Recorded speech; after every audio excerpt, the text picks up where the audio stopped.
Ново телевизиско интервју на Република. Во Македонија неголемите политички партии, потписничките на Пражинскиот договор, се на секојдневни средби за да може да ги доутврдат датумите и сите постепни чекори за да се дојде до крајот на политичката криза во Македонија, секако со избори. Со мене во студиото е Никола Тодоров, заменик председател на владата и министер за здравство, член на највисоките тела на ВМРО-ДПМН и представник на ВМРО-ДПМН во меѓупартиските преговори. Добре дојдовте во студиото на Република. Добре ден. За прв пат сте тука, иако не е прво интервју со вас, но е прво по овој пржински договор. Имајќи ги предвид сите случувања кои следеа по пржинскиот договор, сега на неговата годишнина имаме нов договор и нов таймлайн. Колку може да се каже дека е ова нов договор и колку може да се каже дека ова е тој стабилен договор? Па не, ова не е нов договор, ова е договор за имплементација на постојниот договор, кој што е склучен во јуни-јули минатата година. И партиите практично во овој процес на разговори што го имавме во изминатиот период, го согласивме начинот на кој што ќе биде имплементиран целосно овој договор до одржување на изборите. И во моментов вие директно дојдовте од преговорите, денеска овие вторнички преговори, дали може да кажеме дека секој се движи според тој таймлайн, според тие планирани договори и временски рамки за да се стигне до лидерската средба на крајот кон август и избори во декември? Па јас се надевам, денеска ги усогласивме текстовите на 5 закони, кои што треба да бидат доставени до Собранието на Република Македонија и се надевам до среда да бидат усвоени, пошто ќе се трасира патот до одржување на фери демократски избори на кои што сите ќе учествуваат. Нормално, претходно има една контролна точка, тоа е некаде до крајот на август, најкасно 31 август, кога лидерите треба да се соберат и да потврдат дека сите услови за одржување на изборите се исполнети и да го утврдат датумот на изборите. Уште на носењето на првиот закон кој што произлезе од тие меѓупартиски преговори, тоа беа преговорите за МВР и за трењето на владата. Законот беше донесен, меѓутоа во собранието се работеше, би се рекло буквално до 5 до 12. Се појавија искри. Ке има ли повторно искри или ќе тече се кој што треба? Вашето мислење ме интересира. Се надевам дека ќе нема и се надевам дека законите ќе ја добијат поддршката од пратениците. Сепак влогот е голем.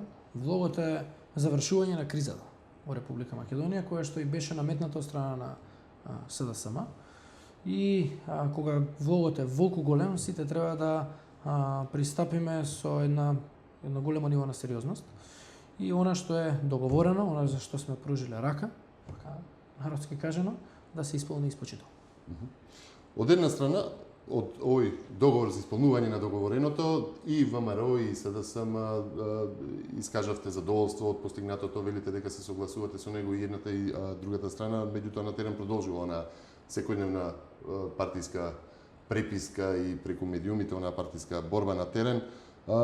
Пред постигнување на договорот посочивте дека владеачката партија прави отстапки за да се дојде до договор, а дека СДСМ не прави никакви отстапки. Па што беше кошницата и како на крај се постигна договор особено за испирачкиот список, нели, и за медиумите?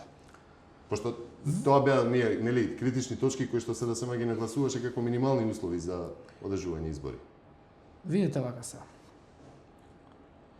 СДСМ цело време говори дека сака да оди на избори и дека за да се оди на избори треба да се исполнат само некој еден или два услови. И при тоа поставуваше услови кои што се многу нелогични, кои што вака не би требало можеби да се прифатат или за кои претпоставуваше дека не бидат прифатени. Лично сметам дека СДСМ блефира дека сака да иде на избори. За овој блеф на СДСМ да излезе на виделина, да излезе на површина, ние ги прифативме овие две барања на СДСМ. Колку и тие барања да изгледаат нелогични. Особено делот за избирачкиот список. Тоа е вака многу нелогично барање, посебно за овие 39.502 лица колку беа таму, кои што треба да се објават и кои што треба да направат активна регистрација за да потврдат дека се тука, дека се граѓани на сопствената држава. Сега, за да биде целава работа смешна и за да се докаже нелогичноста, на овој список од 39.000 гледаме многу видни члени на СДСМ. ја гледаме сестрата на Радмила Шекеринска. Го гледаме Павле Трајанов, поранешен министер за внатрешни работи. Го гледаме Гордан Калаџиев, подпредседател Георгиев. на Гордан Георгиев. Да. Поранешен подпредседател на Социјалдемократскиот сојуз на Македонија. Го гледаме професорката Најчевска. Гледаме, не знам, некои члени на семејството на професорката Ванковска. Значи, ова е доказ дека за цело време проблем немало со избирачкиот список.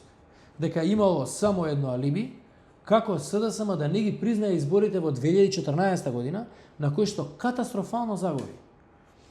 И да ја отпочне оваа криза во Македонија. Значи, ова е све смислено сценарио на СДСМ, како државата се втурне во криза и преку криза СДСМ да се обиде да добие некаков политички поен. Тоа е жално и трагично. Тоа го прават само партии кои што немаат визија за развој, кои што немаат програма и кои што немаат политичка понуда, кои што не зна и партија која што не знае што да понуди на граѓаните, која што не ги знае потребите и очекувањата на граѓаните. Значи, внимавајте, СДСМ креира криза со цел да дојде на власт. Ништо друго. Цела оваа криза креирана од СДСМ е само со од една причина или со една нивна идеја, а тоа е да дојдат на власт по секоја цена. И затоа измислија ваква едно барање поврзано со избирачкиот список, а тоа е да се прво обележат со звездичка или на посебен избирачки список 170.000 граѓани и второ 39.000 треба да направат активна регистрација. Демек, со тие 39.000 или со овие 170.000 ВМРО ги добива изборите. Значи, на почетокот започнавме со половина милион гласачи, кои што ги оспоруваа. Да ви кажам искрено, потоа таа бројка се намалуваше, се дојде до 200.000, колку што беше и разликата на последните избори помеѓу СДСМ и ВМРО. Па понатаму активна регистрација на крај се заврши со 39.520 гласачи, колку што. Наградно прашање е тоа. Колку фантом има за СДСМ е прашањето. 500.000 избореа, па 300.000 избореа, па 350.000 избореа, па 250.000 избореа, не знам више со колку бројки излегува. Значи како ќе стане? Како ќе стане? Се на Савајле таква бројка кажуваа. Значи ќе им се сони некоја бројка и Савајлето ја кажува таа бројка, утрената некоја друга бројка ја кажува. И од 500.000 дојавме до 39.000 спорни кои што се објавуваат, меѓу кои е сестрата на Радмила Шекеринска. И сега таа треба да докаже дека е граѓани во сопствената држава. Трагично. Што опфаќаат измените во законот за медиумската сфера? Еве, токму денеска вторник вие се вративте од тие средби каде што се токуваше, беше закажана за медиумската, видите дека ги решивте сите прашања, сите спорни закони ги затворивте. И за медиумската сфера сакавме блефот на СДСМ да излезе на виделина. Наводно СДСМ се бори за слобода на медиумите. Дали можеш да се бориш за слобода на медиуми, а во исто време да бараш одговорниот уредник на МТВ, значи националната телевизија, да биде поставен од политичката партија СДСМ. Едно со друго не иде. Тотално контрадикторно е. Или се бориш за слобода на медиумите и реално бараш слобода да има во медиумите, да нема никакво политичко влијание, или се бориш за политичко влијание и контрола. Они, со прифаќањето на тоа нивно барање, ние покажавме пред целата македонска јавност дека СДСМ не се бори за слобода на медиумите, туку за контрола над медиумите. И со желба таа контрола на медиумите да ја искористи како алатка во изборите. Влегувале новите медиуми, интернет порталите во тој пакет? И исто ќе важи за нив и она ново тело што ќе се формира? Тоа е влезено уште во изборниот законник, кој што е претходно согласен, а кој што со овие разговори или овој договор сега што го имавме, само се продолжи од 60 на 100 дена периодот на примена на овие одредби. Пред да се започнат преговорите, СДСМ, ќе повторам, постојано нагласуваше дека медиумите и избирачкиот список се предуслов за да се иде во нови избори. Меѓутоа, тука се криеше и замката со партизацијата на МВР и со вечноста, долготрајноста на таа преодна влада за спроведување на изборите. Што според вас, како учесник во преговорите, беше поважно за СДСМ? Медиумите и избирачкиот список или владењето на таа преодна влада и МВР? За СДСМ се беше важно, само да нема договор. Значи, се што водеше до недоговарање беше значајно за нив. И затоа имавме вакви барања кои што навидом и личеле како барања кои што никогаш нема да ги прифатиме. Например, ова за активна регистрација на 39.000 или за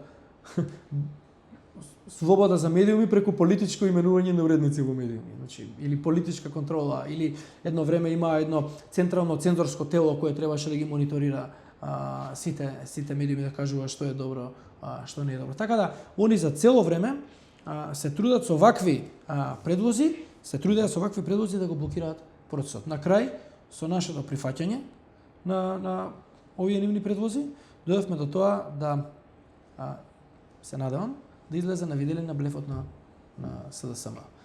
Они не сакаат да идат на избори, но она што е наша обврска е да дојдеме до избори.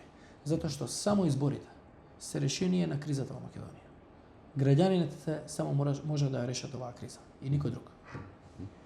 Овие 2 години на протести и договори и продолжување на кризата создаде една група која што протестираше и создаде една хулиганска група која ги следеше сите тие протести, наречени шарена револуција, во која што се најдоа и оние кои претходно повикуваа на улична демократија, па нели целиот тој микс, понатаму челниците на СДСМ се обидоа да ајде народски кажано да се возат на нивната популарност или на нивното хулиганство со тоа што се вклучи нели со директно боење на фасадите.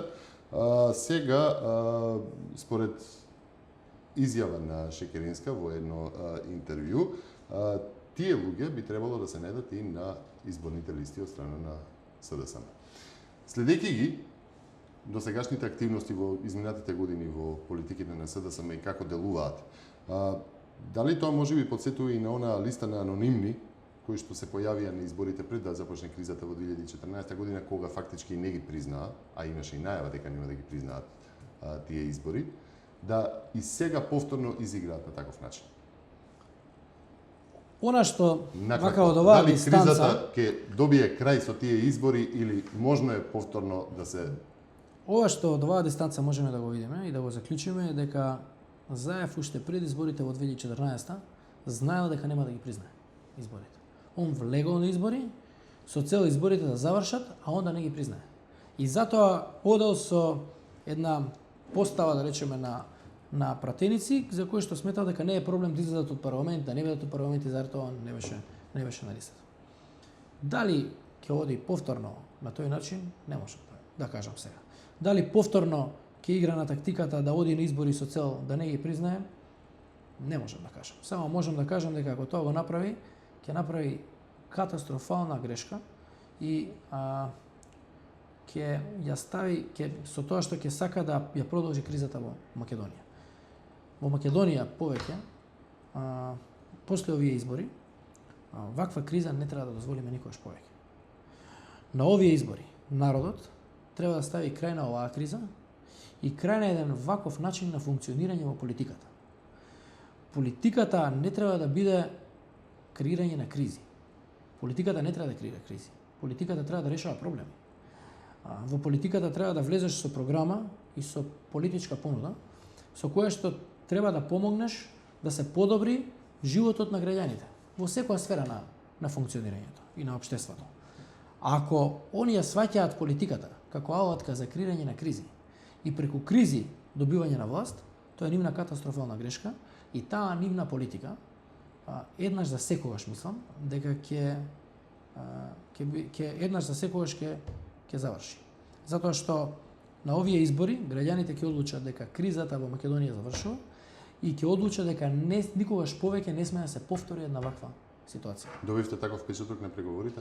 Не треба да добиеме таков впечаток на преговорите. Тоа е, мислам, вака еден впечаток што кога разговараме со голем број на луѓе и така натаму, го имаат. И кои што едва чекаат да има избори за да одлучат граѓаните.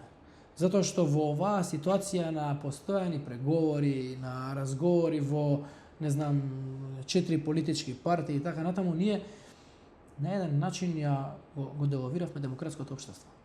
Демократијата е нешто друго. Во демократијата народот одлучува, а народот одлучува на избори. Одзимањето на правото на народот да одлучува на избори прво на 24 април, па на 5 јуни, беше катастрофална грешка на СДСМ. Тоа не го направија. И под кој изговор се сеќавате? Не е во прочитан избирачки список. А што значи прочитување на избирачкиот список? Сестрата на Радмила Шекеринска или Павле Трајанов или Гордан Георгиев да се пријават дека се граѓани на сопствената држава. Тоа беше страшен, еден опасен изговор, кој што го искористи СДСМ за да ги пролонгира изборите и да не му дозволи на народот да одлучи. А тоа е многу опасна игра во политиката. Да правото на народот да одлучува му го земеш. На овие избори народот ќе се дојде по своето. Договорот е прифатен и поздравен од меѓународната заедница, повторно гаранти на тој подпис. На тој подпис би требало да се најдат нели подписите на од Соединетите американски држави и Европската унија на нивните представници тука во услови на во наводници ќе ставам кршење на тој договор. Што може да очекуваме? Ова е едно хипотетичко прашање сега. Јас се надевам хипотетичките прашања излегуваат на улица многу често. Јас се надевам дека тоа нема да дојде. Затоа што не верувам дека СДСМ повеќе ќе има изговор. Сега како да ви кажам, со нив секогаш и се е можно. Таму имате лидер кој што легализирал објект што не постои. Значи никој не го гледа објектот освен он. И сега ако имате таков лидер, предпоставувам дека се е можно. И може да види проблем кај што го нема, како и што било во минатото. Нели, они гледаа проблем во избирачкиот список, проблем во избирачкиот список била сестрата на Шекеринска и не знам неколку други пратеници или видни нивни членови на СДСМ. Значи, они гледаат проблем кај што го нема, не знам дали за да го видат или за да им послужи само како алиби да не се соочат со народот и да не му дозволат на народот да одлучи. Се додека народот, веројатно од тоа мото се водат, се додека народот не одлучува, они се на сигурно. Ама кога тогаш народот ќе одлучи? Ево, ќе дојдат изборите, народот ќе одлучи, како што кажав, ќе се дојде по своето. Сега ќе има слика на избирачкиот список? Слики од гласачите? Тоа е предвидено во изборниот законник уште претходно ставено во законот. Се надевам дека ќе има техничка можност во Државната изборна комисија тоа да се реализира. Искрено ние како ВМРО ДПМН тоа го поздравуваме, немаме ништо против тоа, напротив, тоа е уште една форма на контрола. ВМРО ДПМН никогаш во историјата не или барем во да не зборам за претходно, можам да зборам за овие десетина години од кога и јас сум дел од тие процеси за кои што можам да посведочам. Не се служило со измама на избори или крадење на изборите. ВМРО ДПМН поддршката добива од народот заради програмата и заради работата, заради ништо друго. Тоа е она што СДСМ не може да го свати. Они не сваќаат дека пред народот се легитимираш со тоа што си го направил и со тоа што ќе ветиш дека ќе го направиш. Не случајно ве прашав за фотографијата, бидејќи претходно имаше барање што беше усвоено, значи минатиот изборен законник беше направен по барање на СДСМ, тоа беа оние маркери на ноктите, сега ќе има фотографии, екстремите, може ли да ги пренесете? Имаше ли други поекстремни барања? Па има ли поекстремно барање од тоа да кој нема Skype не може да гласа? И тоа е барање им го доволивме. Тоа е една од работите кои што беа тотално нелогични, но тоа го прифаќаме за да излезе на површина блефот на СДСМ. Значи сега во овој договор и во овој закон што е веќе усвоен, стои дека 3 члена на ДИК ќе можат да побараат некој да го видат преку видеоврска. И сега ако тој некој, не знам, некој постаро лице или некој лице кое нема Skype или FaceTime, ќе се извинат од ДИК и ќе речат извинете, бидејќи немате Skype или FaceTime, вие не може да бидете на избирачкиот список. Логика има ли? Нема. Ама тоа беше барање, им го прифативме барањето со цел да докажеме дека тоа не било причината зашто губат и дека тоа било само едно добро смислено алиби за сценариото на криза кое што е смислено и кое што е имплементирано од страна СДСМ во Македонија.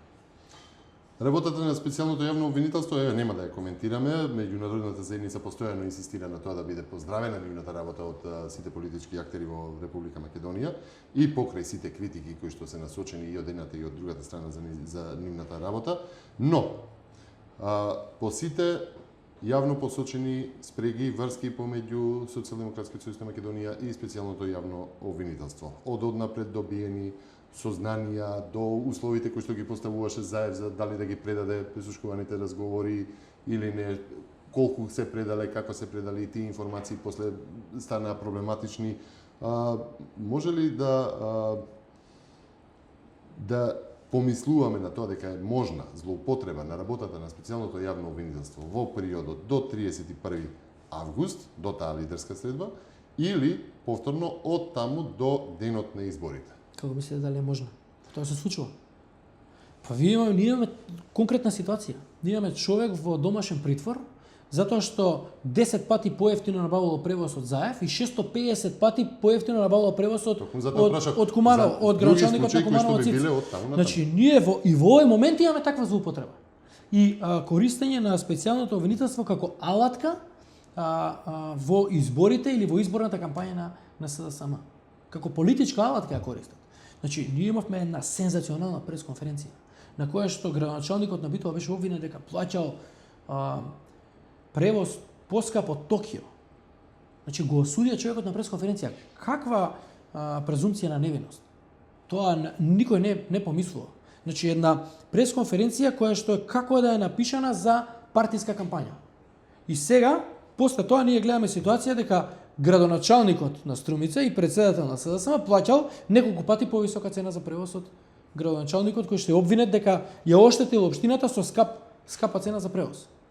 За после 2 или 3 месеци, или не знам, некој определен период, да дознаеме дека има и друг градоначалник што 650 пати поскапо плаќал. Значи, ова е 4,2 денари во Битола превозот, а ова е 2400 денари од километар. Значи, вака е еклатантен пример. Колку што се сеќаме, иста компанија станува збори во Струмица и во Куманово. Нормално. Тоа е, се мора да е во кругот. Добро, значи тоа е случај кој што е, да речеме, пред овој договор, затоа прашав дали е можна таа алатка да послужи и во тие, дали падне и за тоа некаков разговор? Да. Добро. Водејќи се по правилото полошо за Македонија, подобро за СДСМ, кое што на пресовите на ВМРО постојано се истакнува, се создаде еден скептичен момент со евроврзницата на пазарот на харти од вредност, но тој куст момент Македонија чини 25 милиони евра. Како актуелен министер за здравство, колку се 25 милиона евра во здравството? Колку вам во буџетот би ви дошле? Многу. Тоа се многу пари, со тоа може да се реконструира болница Куманово, Кавадарци, Битола, 8 септември, Свети Наум, Свети Размо, проекти што сега ги работиме комплетно се покриваат со тоа, плюс да се набави нова опрема. Вака една сериозна сума која што доколку не беше штета која што ја направи СДСМ и останаа тие средства во буџетот и можевме да ги искористиме, во здравство можеше да се направи многу. И не само во здравство. Као поранешен министер за образование и наука можеме да кажеме во образование исто така. Може да се реконструираат школи, да се во труд социјала да се реконструираат градинки, да се направат нови градинки или нови школи или да се инвестира во наука, да се набават нови лаборатории, тоа е огромна сума на пари, се направат спортски сали, ако сакате, не знам, во секоја област можете да направите компарација, но каде да направите компарација ќе сватите дека СДСМ направила сериозна штета на државата и на граѓаните. Кога веќе сме кај министерството и колку чинат тие пари и за штети што се предизвикуваат злоупотребувајќи позицијата, ми се наметна прашање околу оној период кога СДСМ беше во владата, во подготовката за изборите на изборниот ден кој што не се одржа. Имав впечаток дека воопшто нивното присуство во владата не беше насочено кон подготовка на избори постојано, туку беше злоупотребувано за дневно-политички цели. Колку сега во ова нова преодна влада која што ќе треба да ги подготви изборите кои што би се случиле евентуално во декември, повторно ќе се игра на таа карта, колку ќе се даде простор да сите други работат во подготовка, да речеме, од министерствата на подготовка на тие избори, а членовите од СДСМ да може да си прават пресови пред министерствата? СДСМ влезе во владата како резултат на овој договор од јуни-јули со цел да ја контролира, да не бидат злоупотребени институциите во изборни цели. Тоа што они го направија е злоупотреба на институциите во изборни цели за СДСМ, во корист на СДСМ. Како другачие би ја протолкувале масовната партиска чистка што беше направена и во Министерството за внатрешни работи, но и во Министерството за труд и социјална политика. Со масовни смени. И она што можевме да го видиме е дека сите тие масовни смени беа направени само со цел да се задоволат партиските апетити на СДСМ. Како поинаку вие ќе го протолкувате унапредувањето за неколку скалива, 6 или 7 чинам беа скалива, на сопругот на Ремески. Кој во меѓувреме станува функционер и министер во Министерството за... Жената на човекот е висок функционер на СДСМ, станува министер предложен од СДСМ, а незиниот сопруг е спротивно на сите законски процедури и сите правила на кариерен напредок во службата, унапреден за неколку скалива, само заради тоа што има партиска подобност. Сега, ова е еден пример. Вакви имавме над 440 примери. 449 или 450, не знам колку беа точно. Значи, станува збор за масовна партиска чистка, направена во духот на изјавата на Заев, дека кога ќе дојдат на власт, ќе сменат се од министер, од чистачка до министер. Не дојдоа на власт, добија само една контролна улога и тоа го направија. Замислете што би направиле да дојдат на власт. Значи, тоа веројатно ќе биде тотална партизација на општеството и државата. А они зборат за одвојување на партијата од државата. Какво одвојување на партија од држава имаш кога сопругот на министерката од твоите редови го напредуваш 7 скалила, или кога сите смени што ги правиш само врз основа на еден критериум, а тоа е партиска подобност. Тоа веројатно има станато од она морална политичка подобност од времето на комунизмот, но де факто тоа е тоа. Овој пат може да се очекуваат такви повторно игри или не? Па тоа беа еден од најголемиот камен на сапнување беше тука. Ние баравме министерот за внатрешни работи да има контролна улога и да не може да злоупотреби позицијата во партиски цели, односно за партиски масовни партиски чистки. И да го ограничиме на определен број на смени. Го ограничиме на 15 смени и 10% од вкупниот број на хоризонтални разместувања. Некој ќе рече тие хоризонтални разместувања не се значени, но значени се. Што правеа они? Например, една 10-15 полицајци од една полициска станица, сите ги праќаат, не знам, на граница или не знам каде, а на нивно место носат 10 или 15 партиски подобни полицајци. Сега, тоа вака не е промена на менеджерски позиции, но исклучително значајно за можна злоупотреба на Министерството за внатрешни работи во политички цели. Така, тука се и другите министерства и за таму исто падна разговор? Не, клучно беше ова за Министерството за внатрешни работи, тоа е дел од овие разговори, договорот и преточено ќе биде сега во законски решенија. Да продолжиме од вашата област, здравството. Мој термин одамна ги надмина границите на Македонија, стана веќе регионален проект каде што нели се спроведува и во Србија и во Хрватска. Неодамна се сретнавте со колеги министри за здравство од Централна и Источна Европа. Може ли да направиме една оценка за тоа каде е македонското здравство по квалитет и по реформи? А во таа насока нели да ги напоменеме и едукацијата на докторите и инвестициите во здравствената инфраструктура. Па каде е македонското здравство најдобро говорат показателите кои што ги објавува Европската унија или кои што ги објавуваат релевантни меѓународни центри за рангирање на здравствените системи. И тука е ЕХЦИ индикаторот кој што се следи во сите земји во Европа, кој што се објавува во Брисел, во присуство на еврокомесарот за здравство и кој што е најрелевантно испитување на здравствените и рангирање на здравствените системи во Европа. Тука Македонија стои одлично, направи скок од 11 места за една година само. И се она што го работевме во изминатиот период беше констатирано и валоризирано од страна на експертите на ова тело, кое што се она што е направено во здравството знаеа да го оценат и соодветно тоа да ја рангираат и Република Македонија. За мене тоа е најважен индикатор и тоа е потврда на исправните политики што ги водиме во здравството во Македонија. Ако ме прашате дали е идеално здравството, не е.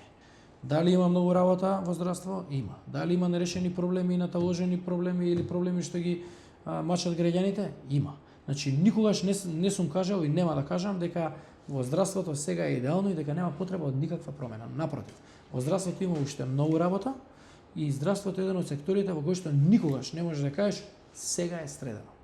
Не само во Македонија, во ниту една земја. Секогаш ќе се појавуваат нови и нови предизвици и секогаш имаш нови и нови проблеми на кои што мораш да им најдеш решение. Таков е овој сектор и во Македонија и во цела Европа. Затоа ве прашав за средбата со колегите министри за источни и источни.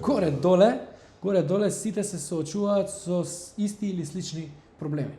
Не знам, ние еден проблем сме го решиле на еден начин, во друга земја уште не е решен тој проблем, па они ќе го преземат нашето решение, во друга земја, не знам, они решиле некој проблем, па ние ќе го преземеме нивното решение и генерално тоа е постојана борба во здравството и затоа немаме една унифицирана здравствена политика ниво ЕУ. Значи имаме секоја земја членка на ЕУ има различен начин уредување на здравствениот систем. Неодамна се легализираше масото од марихуана за медицински цели, може би е рано, но кои се првичните реакции, резултати, има ли анализи? Па ја можам да кажам повеќе за од аспект на реакциите на граѓаните и пациентите, тие се позитивни, нешто што подолго време го очекувале или можеби го барале е реализирано. И тоа е едно наше ветување кое што го дадовме и за еден многу краток период го реализиравме. Сепак, за медицинските ефекти, ако за тоа ме прашувате, би ги почекале извештаите од стручните лица. И сепак тоа не може биде направено за краток временски период. Тоа треба да пројде веројатно година и пол или две, за да се може да почне да се прават определени споредби или определени стручни анализи од медицински аспект. Затоа да ги оставиме експертите. Ја можам да говорам за тоа што какво е искуството досега од мерката, од Министерство, како Министерство за здравство, позитивно. Затоа што позитивна беше реакцијата на граѓаните и затоа што кога се појави на пазарот ова масло, граѓаните изразија огромен интерес за него, така да од тој аспект, ако треба да го оценам, е искуството доста позитивно. Има прашање кон тоа дали може да најавите некој нов проект, меѓутоа во најавени се избори, па кон што ќе се фокусира здравството следниот период, колку ќе зафати во таа изборна програма, има ли некои проекти кои што ќе може да го да излезат како по-големи, Па здравството е еден од клучните фокуси. Имајќи го предвид што е постигнато до сега, се отвори и центарот и Да. Здравството е еден од клучните фокуси на ВМРО ДПМН и потоа нормално и на владата на Република Македонија. И за целиот овој период покажавме дека на што се вика на највисоко ниво, ова е еден од клучните приоритети. Прво, со постојаниот и континуиран раст на буџетот на Министерството за здравство и на Фондот за здравствено осигурување, со континуираните инвестиции во здравство, во здравствената инфраструктура, во набавка на нова опрема, средување на системот, како што е системот Мој термин, намалување на цени на лекови, значи многу системски мерки кои што овозможија подобар пристап на граѓаните до здравствените услуги и поквалитетни здравствени услуги. Тука се и обуките на лекарите, кои што се прават во најреномирани светски центри во Европа, во Соединените американски држави и кои што имаат за цел да овозможат воведување на нови методи кои што не се работеле тогаш во Македонија, но нормално и да овозможат вмрежување на докторите, соработка со нивни колеги од странство, размена на искуства, знаење и така натаму. Господине Тодоров, ја ви благодарам за учеството во ова интервју во Телевизија Република. Знам дека сте уморен, имате време да одморите малку пред новите активности, сепак Министерството за здравство е тоа што ве чека на секојдневно поле. Се гледаме со нови информации кога ќе има и како ќе се одвива овој таймлайн зададен од овој договор за исполнување на договореното од јуни-јули во Пржино. А вие останете со другите содржини на порталот Република.